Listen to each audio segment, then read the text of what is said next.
নমস্কার বন্ধুরা, আশা করি আপনারা সবাই সুস্থ এবং ভালো আছেন।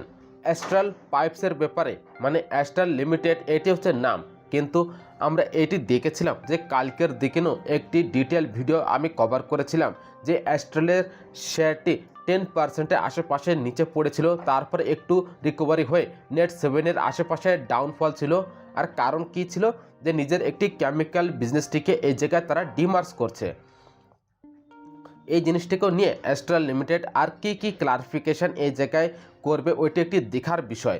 রিসেন্টলি ফ্রেন্ড যাদের কাছে অ্যাস্ট্রালের শেয়ার রয়েছে তাদের অ্যাস্ট্রাল কেমিক্যালের একটি শেয়ার মানে 1:1-এর রেশিও এই জায়গায় তো পেয়েই যাবে, কিন্তু ডিমার্সের কারণেই যে মার্কেটের মধ্যে যে মার্কেটের সেন্টিমেন্টের কথা আলোচনা করি ওইটি পজিটিভ মানে রিয়াকশান এই জায়গায় মোটেই দেয়নি।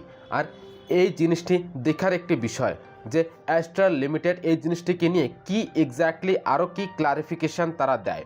অ্যান্ড দেন সেম আরইসিপিএফসির যদি কথা আলোচনা করি তাহলে মার্জারের খবরটিও আমরা কালকে দেখেছিলাম। যখনই খবর এসেছিল তাদের উপরে ভিন্ন ভিন্ন একটি অ্যাপ্রুভাল প্রয়োজন হয়, এটি বোর্ড থেকে ক্লিয়ারেন্স তারা পেয়ে গেছে। এগেন 2%-এর একটি ডাউনফল দেখতে পেরেছি, এদের নম্বরটিও দেখা গেছে।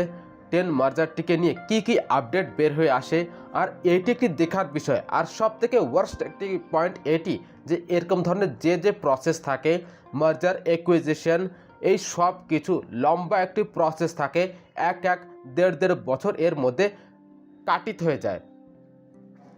বলে না স্টক মার্কেট এক সাইডে ফেসে যায়, একটি সমস্যার বিষয়। এনিওয়েজ এই কোম্পানি এই জিনিসের কারণে অবশ্যই একটি রেডার পরে থাকবে। অ্যান্ড দেন যদি টাটা মোটরের কথা আলোচনা করি, কোনটি টাটার মোটর প্যাসেঞ্জার ভেহিক্যাল মানে স্পেশালি জেলার জ্যাগুয়ার অ্যান্ড ল্যান্ড রোভার তারা তো এই জায়গায় রিব্র্যান্ডিং করেছিলেন। দেখে এটিকে কামব্যাকের সঙ্গে রিলেটেড চেষ্টা সবসময় চলছে। সাইবার অ্যাটাকও তাদের উপর হয়েছিল এবং রিসেন্টলি আমরা দেখেছিলাম যে টাটার মোটর প্যাসেঞ্জার ভেহিক্যালের স্টকটি 10% ডাউনফল হয়েছিল। কেন? অ্যাগেন সেই সেম জিনিস যে জেলার FY27-এর একটি আউটলুক সামনে রেখেছিল আর ওই আউটলুক মার্কেট মোটেই পছন্দ করেছিল না। এই কারণে টাটা মোটর প্যাসেঞ্জার ভেহিক্যালের সেটি 10% ডাউন হয়েছিল। আপনারা সবাই জানেন যে টাটা মোটর প্যাসেঞ্জার ভেহিক্যালের যে শেয়ারটি রয়েছে ওটি 70-80% যে উপার্জন হয় ওটি জেলারের কারণেই হয়। আর যে ডোমেস্টিক বিজনেস রয়েছে তাদের কন্ট্রিবিউশনও এই জায়গায় খুব কম থাকে। এই কারণে টাটা মোটর প্যাসেঞ্জার ভেহিক্যালের নম্বরটি দেখা খুবই ইন্টারেস্টিং একটি পার্ট থাকবে। এই জিনিসটাকেও আপনি নোট করে এই জায়গায় চলতে পারেন। দেন যদি আমরা আলোচনা করি ব্লু ক্লাউড, হ্যাঁ ফ্রেন্ড, যে সফটট্যাকের কথা যদি আলোচনা করি আপনারা সবাই জানেন যে তারা এই জায়গায় বলেছিল যে ওই অপরচুনিটিকে তারা এক্সপ্লোর করছে কার সঙ্গে, যে স্পেস এক্স ইন্টারন্যাশনালের সঙ্গে। অনেক জায়গায় শুধুমাত্র স্পেস এক্স লিখে দিয়েছে, শুধু স্পেস এক্স লেখা মানে মনে করবে এলন মাস্কের কোম্পানি, কিন্তু বাট ওই জায়গায় স্পেস এক্স ইন্টারন্যাশনাল লেখা রয়েছে। এই জিনিসটিকেও নিয়ে এখনও পর্যন্ত অনেক ডাউট এই জায়গায় ক্রিয়েট হয়ে রয়েছে বা থাকে।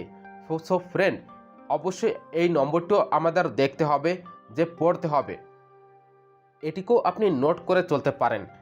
আর তারপরে যদি আমরা আলোচনা করি টেকনোলজির কথা, এর মধ্যে যে ডাউনফল স্টার্ট হয়েছিল কবের থেকে, যখন কোটাক রিপোর্ট বের হয়ে করেছিল এদের উপরে অনেক কিছু জিনিস সামনে এসেছিল আপনারা সবাই জানেন। তারপরে এই জায়গায় অনেকগুলি রিপোর্ট আমরা দেখতে পারি। ফ্রেন্ড, বাজারের মধ্যেও প্রেশার ছিল, কিন্তু ক্যান্স টেকনোলজির মধ্যেও ভালো একটি প্রেশার এই জায়গায় আমরা দেখতে পেরেছিলাম। লেটস সি ক্যান্সের নম্বর কেমন থাকে। তারপরে ম্যানেজমেন্টের লাস্টের মতোই যে আগে আসার সময় পারফরমেন্সের ব্যাপারেও পুনরায় একটি টিপ্পণী দেবে কিনা এটি একটি দেখার বিষয় থাকবে। ফ্রেন্ড, ক্যান্স টেকনোলজি এই কারণে অবশ্যই প্রত্যেকটি লোকের মনোযোগে থাকবে, রেডারে থাকবে। দেন যদি আমরা আলোচনা করি স্পাইস জেটের ব্যাপারে, স্পাইস জেটও ফ্রেন্ড খুবই টাফ একটি সিচুয়েশন হয়ে সবসময় চলতে থাকছে। এদের উপরে অনেকগুলি কেসেস সবসময় চলে। লিজিংয়ের কথা আলোচনা করি, পেমেন্টের ব্যাপারে যদি আলোচনা করি, অবশ্যই স্পাইস জেটের নম্বরটিও আমাদের গো থ্রু করতে হবে কেমন থাকছে পারফরমেন্সটি। তার সঙ্গে সঙ্গে নো ডাউট ইসিসির যে কম্পিটিটর রয়েছে ইন্ডিগো, সেটিও আমাদের রেডারে রাখতে হবে। রিসেন্টলি আমরা দেখেছিলাম যে সরকারের নতুন নিয়মটি ছিল, ওটি আমরা ফলো করিনি, তাহলে তাদের ফ্লাইটটি মাটিতেই থেকে গিয়েছিল। ফ্রেন্ড, অনেকেই লসে এই কোম্পানিটি গিয়েছিল, এটি প্রত্যেকটি লোকেই জানে। লেটস সি এই কোম্পানি লস থেকে পুনরায় প্রফিটে আসবে কিনা, এটি দেখার একটি বিষয় থাকবে। ফ্রেন্ড, দুটি এয়ারলাইনের কোম্পানি যখনই রেডারে সবসময় থাকবেই থাকবে, দেন নো ডাউট এটি তো হতেই পারে না যে আইটি কোম্পানি আমরা রেডারে রাখবো না, এটি তো হতেই পারে না। কারণ আইটির যতগুলি আমাদের কোম্পানি রয়েছে, হ্যাঁ ফ্রেন্ড, ওই কোম্পানিগুলি আপনারা সবাই জানেন যে এদের উপরে সবসময় জন্য মনোযোগ রাখতে হবে, আর মনোযোগ রাখে সবসময়ের জন্য এসেঞ্জারের পরে।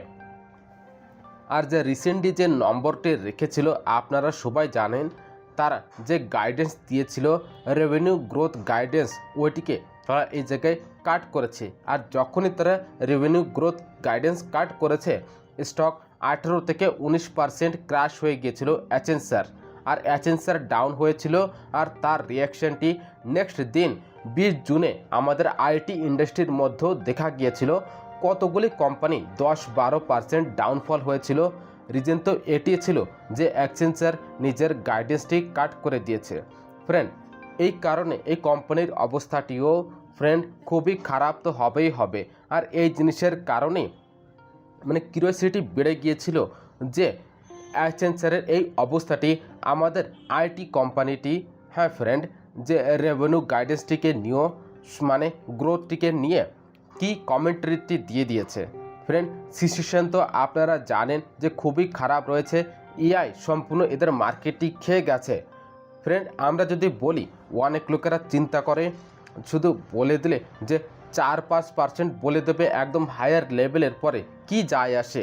ফ্রেন্ড, এরকম বিষয় মোটেই নয়। কি যায় আসে, আপনার নিজের রেপুটেশনটি ওই জায়গায় রাখতে হবে।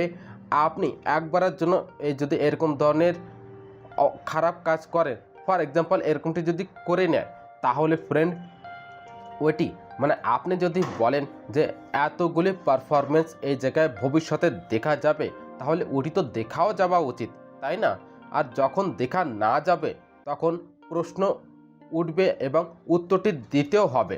এরকমটি মোটেই হয় না যে যা আপনার মনে আসে আপনি বলে দেবেন। যদি আপনার রেপুটেশন একবার চলে যায়, তাহলে ফ্রেন্ড বলে না যে শেয়ার হোল্ডার ওই জায়গা থেকে চলে যায়। ফ্রেন্ড, এরকম জিনিসটি হয়। হ্যাঁ, আইটি স্পেসের মধ্যে এরকমটি করে না। ভালো ভালো কোম্পানির কথা যদি বলি, নতুবা মার্কেটের মধ্যে তো ফ্রেন্ড এরকম ধরনের আপনি ধরনদার পেয়ে যাবেন, মানে যে এরকম ধরনের স্ট্যান্ড করতেই থাকে, উল্টো পাল্টা কিছু কমেন্ট্রি দিতে থাকে। আর তারপরে আমরা দেখতে পারি যে এটি তো একটি ডবল ডিজিটের কথা বলেছে, সিঙ্গেল ডিজিটও হচ্ছে না। এর থেকে কি হয় যে ইনভেস্টারের যে ট্রাস্টার ওই জায়গায় বিশ্বাস ব্রেক হয়, আর তারপরে ইনভেস্টার ওই কোম্পানি থেকে দূরে চলে যায়। সো ফ্রেন্ড, এটি শর্ট টার্মের জন্য আপনি 1 সেকেন্ডের জন্য এরকমটি বলতে পারেন যে ভালো ভালো জিনিস, তারপর তো সবাই জেনেই যাবে যে এরকমটি হয়, যে আপনার মানে পারফরমেন্স ওইটি মোটেই দেখা যাচ্ছে না। হ্যাঁ ফ্রেন্ড, এই কারণে ফ্রেন্ড যতগুলি কোম্পানি ছিল সেগুলি লিস্ট আমি আপনাদের সামনে প্রেজেন্ট করেছি। যেমন আপনাকে বলেছিলাম যে আপনি বলতে পারেন এদের নম্বরটি পড়া খুবই ইন্টারেস্টিং একটি পার্ট হবে, স্পেশালি ম্যানেজমেন্টের কমেন্ট্রিটি পড়া বা ভবিষ্যতের গাইডেন্সের কথা যদি আমরা আলোচনা করি যে তারা কি এক্স্যাক্টলি আগের কথা আলোচনা করছে, এটি দেখা খুবই ইন্টারেস্টিং একটি পার্ট হবে। ফ্রেন্ড, এই কোম্পানির নম্বরটিকে আপনিও গো থ্রু করতে পারেন, স্টাডি করতে পারেন। আর আশা করি ফ্রেন্ড যে ভিডিওটি আপনার খুব ভালো লেগেছে। ভিডিওটিকে লাইক এবং শেয়ার অবশ্যই করবেন। আমি আবার আসবো একটি নতুন ভিডিওর সঙ্গে। তত সময় পর্যন্ত সুস্থ থাকুন, সুখে থাকুন। ধন্যবাদ।